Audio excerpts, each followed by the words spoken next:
jurors on both sides about motions filed ahead of the trial centering on potential testimony from experts.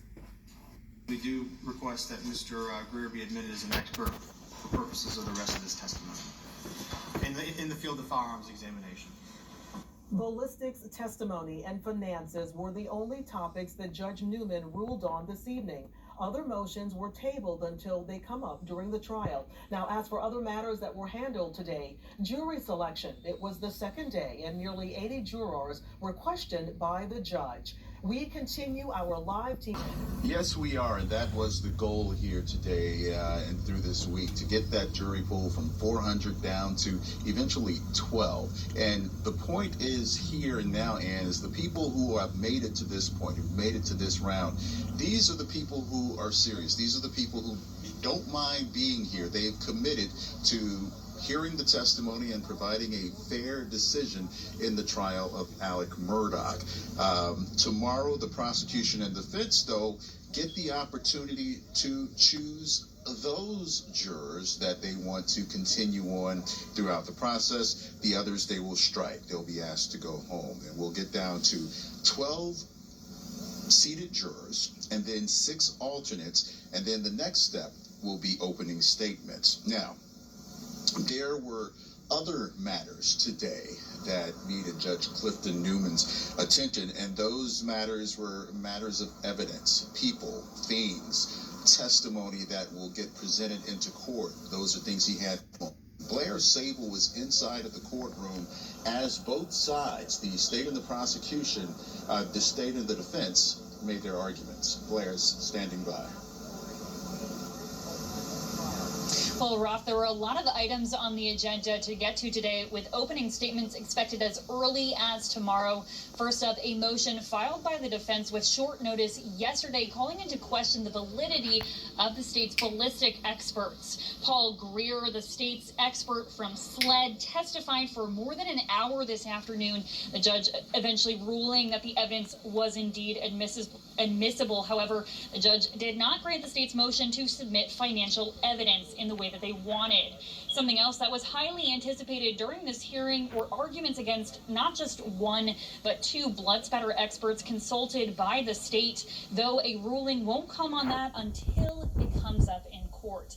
That is a huge part of the state's argument that Alec Murdaugh murdered his wife and son. Any substantial piece of evidence in a circumstantial evidence case, it's a big deal.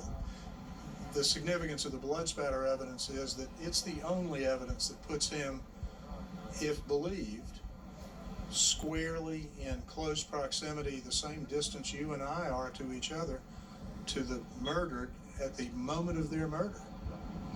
You lose that, then you got a real problem. Now, all other motions were tabled by both the defense and the state. They said they'll bring them up in court during the trial when those issues arise. Roth?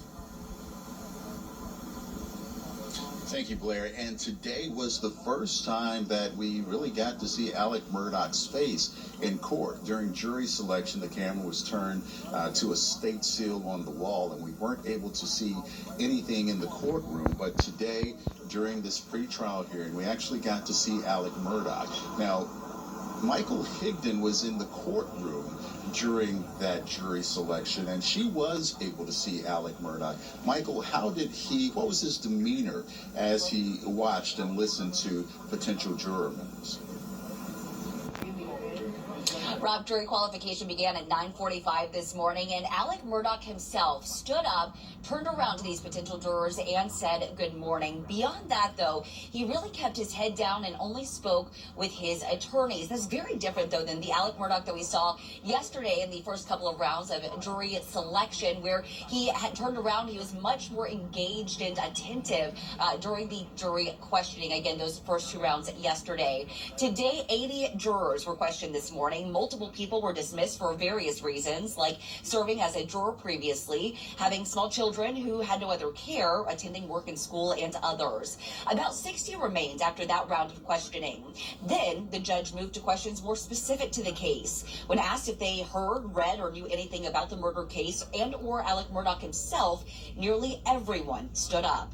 15 people were dismissed after they said they would not be changing their opinion and could not be fair in this trial. And I think it's important to note that when the people stood up saying they had already formed an opinion on what happened, Alec turned around and looked at each and every one of them. Several were questioned further who claimed they know and or have a relationship with the nearly 100 potential witnesses who could be called to the stand. Now, the jurors called back are set to appear here at the Coliseum County Courthouse at 11 o'clock tomorrow morning. We are told that's 122 people. And of course, of those people, 18 will be selected, 12 regular jurors and 6 alternates. Reporting live in Colleton County, I'm Michael Higgins.